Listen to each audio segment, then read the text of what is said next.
So Lot was the nephew of Avram. Avram, as you know, his father was Terach, who was an idol worshiper and an idol maker. He had three sons that we know of. Terach was the father, and then there was Nachor and Haran and Avram. Haran, the Torah tells us at the end of Parshat Noach, dies suddenly, and even while Terach was alive. And so then the Torah tells us that Haran took his family with him to Haran, which is located probably right now, what we would say probably northwest Syria.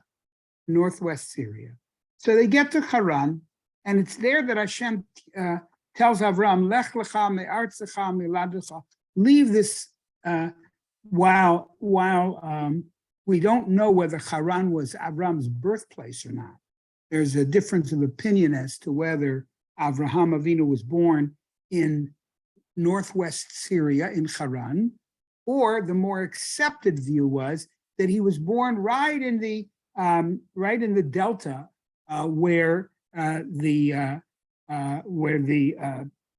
Parat and the Chidekel, the Tigris and Euphrates River, had what we call, and we all know this one from our grade school, it was a fertile crescent.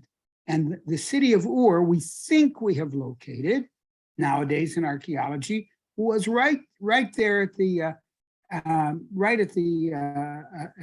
delta where the two rivers merge in what we would call today Iraq. So one view is, the more accepted view is that Avram Avinu was born in Ur Kasdim. He was born in Iraq, right at the tip of the convergence of the Tigris and Euphrates River, the Prat and Chidekel, and then he migrates with his father and their family to Haran, which is in northern Syria, probably a good piece, 150 miles maybe. The Ramban says no, he doesn't think that's true. He believes that Avram Avinu was born in Haran, and then the family migrated to Ur Kasdim, and then migrated back to Haran. So what's the big difference between the two? Well, the difference would be that Avram's family, we know that when Avram is looking for a wife for Yitzchak, he sends Eliezer to Haran in northwest Syria. And it's called the place of your family, Artzecha. If that's the case, the Ramban derives from there that Haran may have been Avram's birthplace. But that right now is incidental. What is important now is that Avram Avinu travels from Haran into Eretz Canaan, and there he builds a Mizbeach. When he comes to the city of Shechem, he continues moving southward in his attempt to influence people to the concept of one God and not multiple gods. Then a famine comes. God tells him, you go to the land that I tell you, and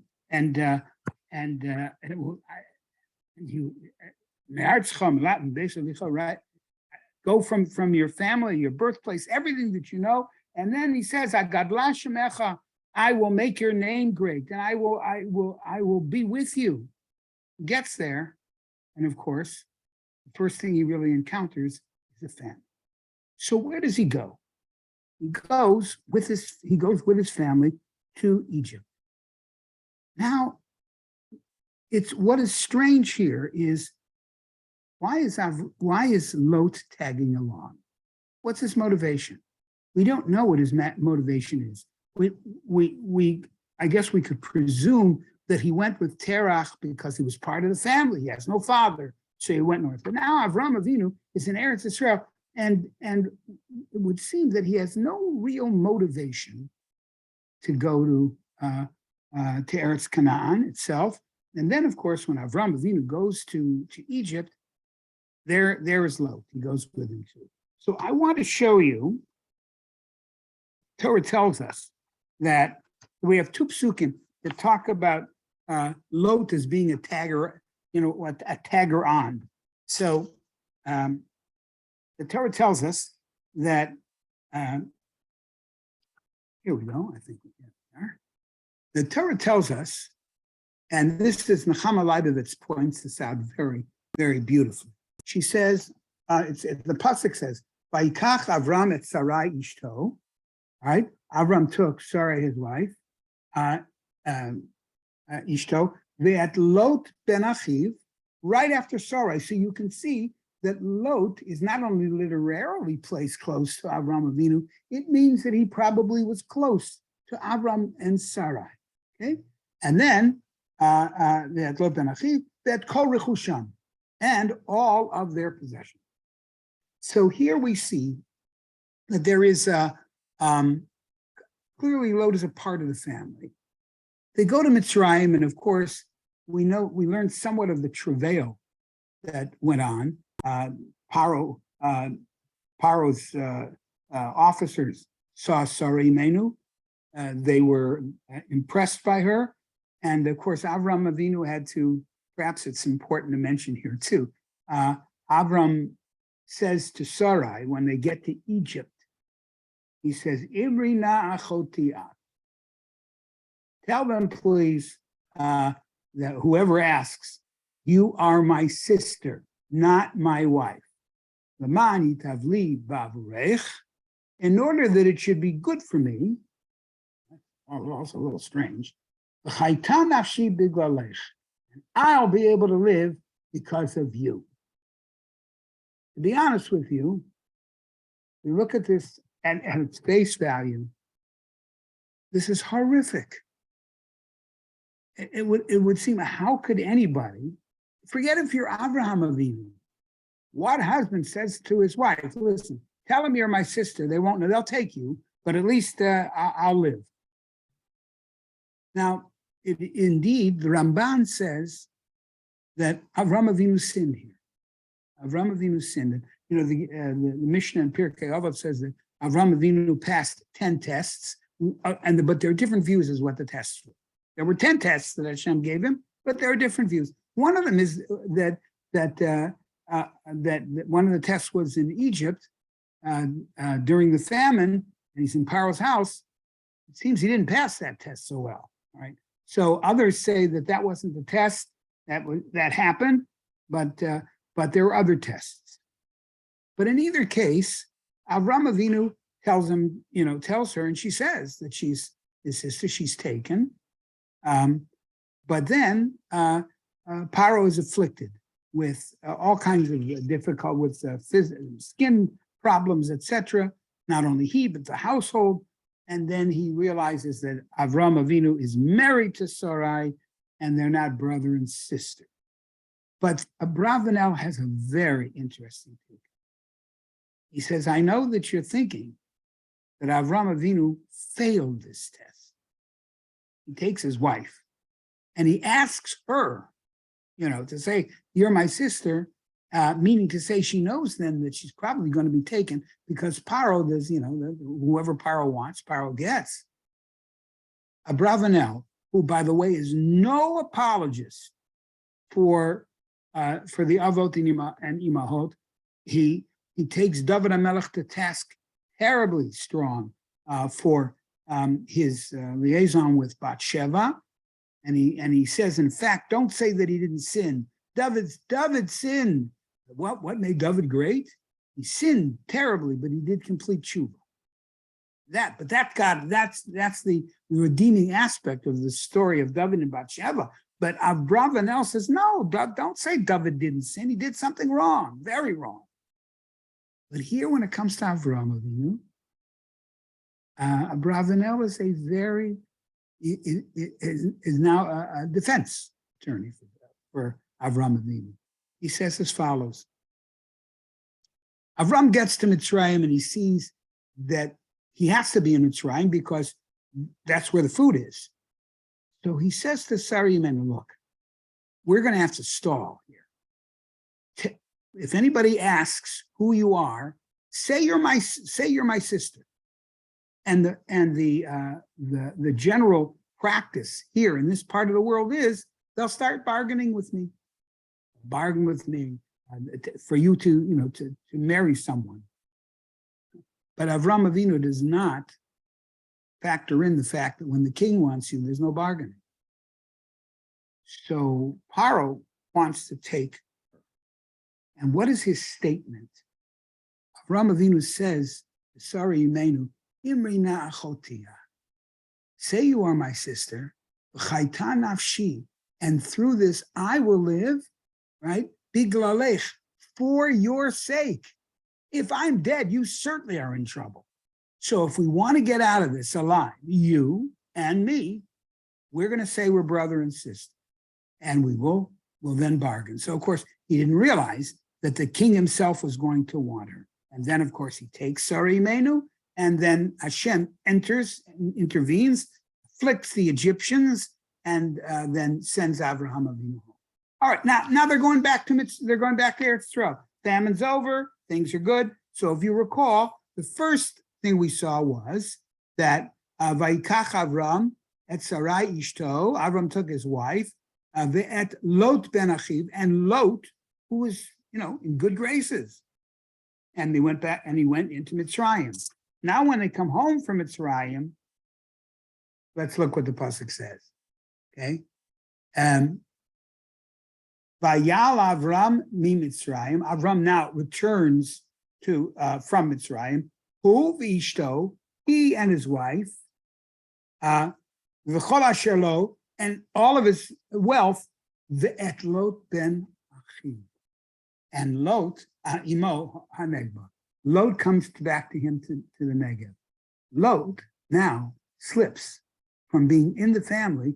He's now after their material reward. So Nechama picks up on this. What happened? She asked, what is it? What happened to Lot that when they went to Mitzrayim, Lot is an integral part of the family. When they come back, he's after the sheep. Okay? So what does it cause? Hama's theory is, first of all, that it was self-imposed. That Lot is a person who wants to be around greatness. I think we've all had that feeling. If we're around someone who is great, or we can get near someone who's great, there's a certain lift that we can get when we're around a person who is truly great. And Avraham Avinu was truly great. And Lot very much wanted to be around Avram, but he didn't necessarily want to adopt Avraham's lifestyle. And so when he sees the glamour of Egypt, then, as it would be for the next several hundred years, Egypt was the power, the economic power, the political power. Egypt was the place of glamour. And Lot was enamored of it. And so therefore, Lot then, when he has to choose between the family and he has to choose between possessions, he does it. Now, Nechama, I just want to tell you how he makes the choice. I'm willing to drop out of the family, so to speak, to be with figuratively, not literally, but in other words, I don't identify with it. I just want to share with you what Nechama says about the Torah in general, and how things are written. She says, "Ein seder hamilim b'pasuk davar shebemikra." The writing of words and the placement of words in a pasuk or in a parak is not happenstance. It's not random. The fact that he is in the middle of the family when he goes down to Mitzrayim, and when he comes back, he's right after the rechush, after the material elements. That's intended through subtlety to teach us what transition and transformation is going on in Lot's life. And so she mentions things such as closeness and distance, that which comes before him, that which comes after. All of these things are subtly, carefully, without fanfare, mentioned in the Torah. And so we have to pay attention to all of this. Now, what occurs after that is they get back there They get back to Eretz Canaan. They get back to Eretz Israel. And when he gets back, I'm sorry, comes back to Eretz Israel. And what do we encounter in Perek Yud Gimel? That's after they return from Mitzrayim. The first thing the Torah tells us, Avram kaved ma'od b'mikneh b'kesem v'azav. That Abraham is a very wealthy man. He's a very wealthy man. Part of his greatness, but of course, that's bestowed on him by a Kadosh Baruch Hu. And he goes along the path. He actually follows, almost retraces his steps. And then in Pasuk Hey, Perek Yud Gimel, Pasuk Hey, he says, "Gam lelot haholech et Avram," and also to Lot, who went with Avram, haya tzon uvakar ve'oli. He also had a great deal of material wealth. And Rashi, of course, jumps on the haholech et Avram. We know that he went with Avram. Why does the Torah say also Lot, who came with Avram, went with him? Migaram shahaya Lot. Rashi says, he quotes the Medrash, that says, what caused him to get wealthy? Alichato Avram. The fact is that he trailed and was a part of Avram's daily life. And Hashem blessed him with it. And that, though, was not enough. As you know, Chazal tell us, Yeshlo mana rotzim asayim. A person has 100 and he wants 200. And it takes a great deal of you have to say, character, be able to put the material things in the right place. And now we have key event. V'lo nasa otam haaretz lashevet. Both Avram and Lot are very wealthy. And the Torah tells us that the earth not the earth, but the land could not support all of them. That's interesting. They should be that wealthy that the land, even though Eretz Yisrael is relatively small, the two people, whatever it is, it should be enough. They had a great deal of material wealth, sheep and goats and cattle. And of course, they of course eat and can in some ways cause difficulty on fields, but there's so much that it may not remain. They weren't able to dwell together. Now here comes the key plus.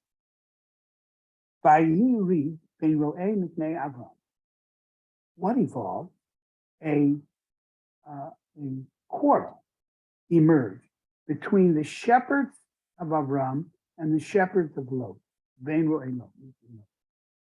Then, out of nowhere, we get a strange phrase. And the Canaanites and the Perizim, which was another group of people who lived in that land, they were in the land then. It's what we would naturally call a non sequitur. Why does it have to be? We're talking about Lot and Avram, and the Torah tells us the Canaanim and the Perizim were in Eretz Canaan at that time.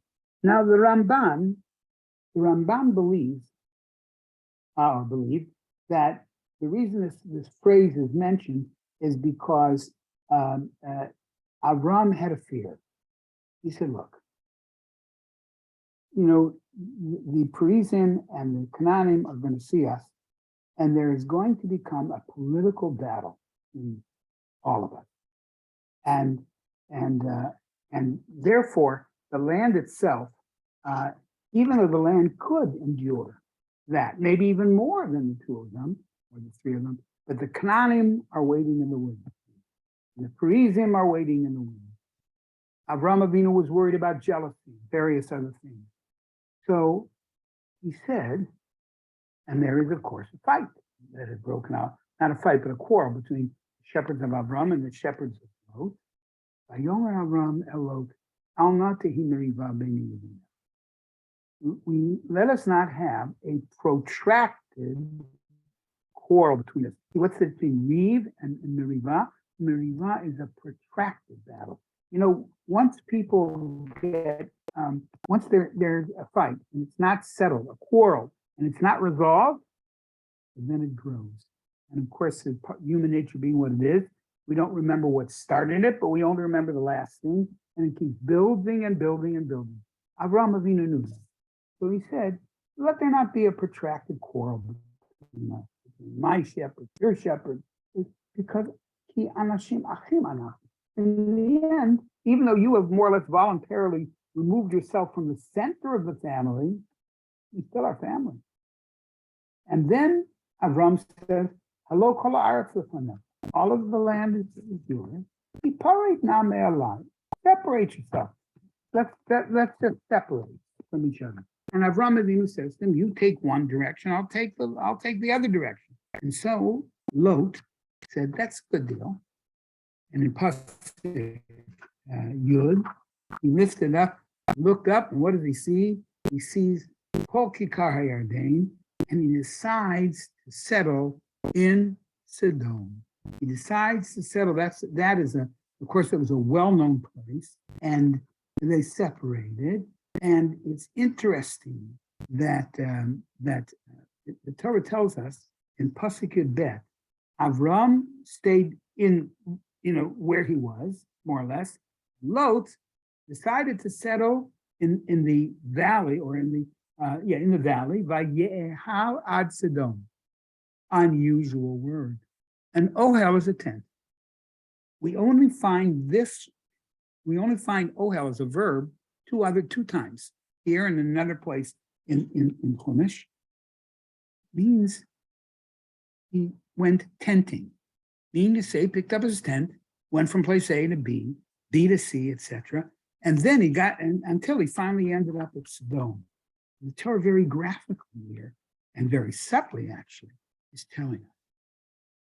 When we make bad decisions, what happens is that we move, we don't even realize it's happening. But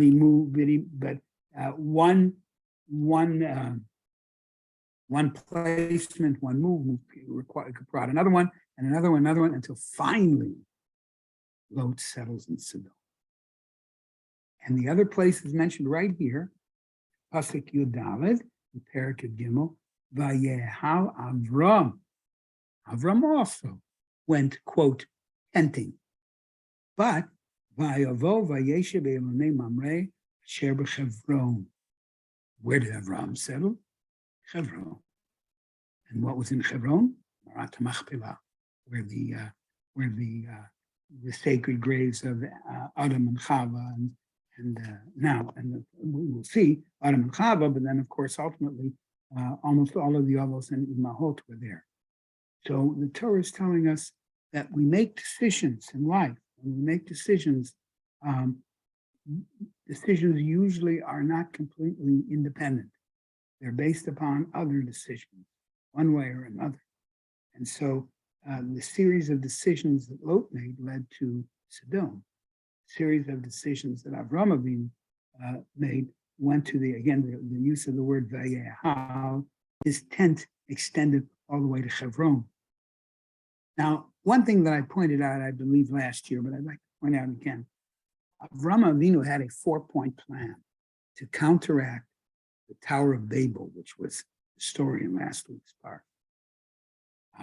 where people wanted to have their own, the sense of nationalism, national pride, which was fostered by Nimrod and was growing, and finally Hashem put an end to it.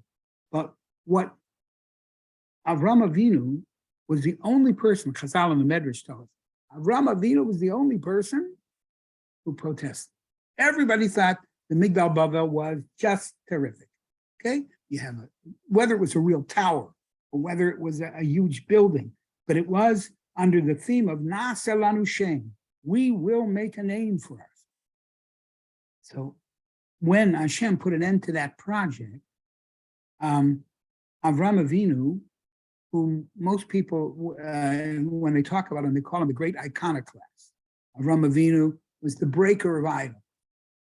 But the reality, unfortunately, we're going through this also in our own country in which we're living too. break this idol, break that out, break this statue, throw this away. It's one thing to throw things away. I'm not saying that there isn't justice in that idea, but it only works when you have something you put in its place. So here's what Avram Avinu did.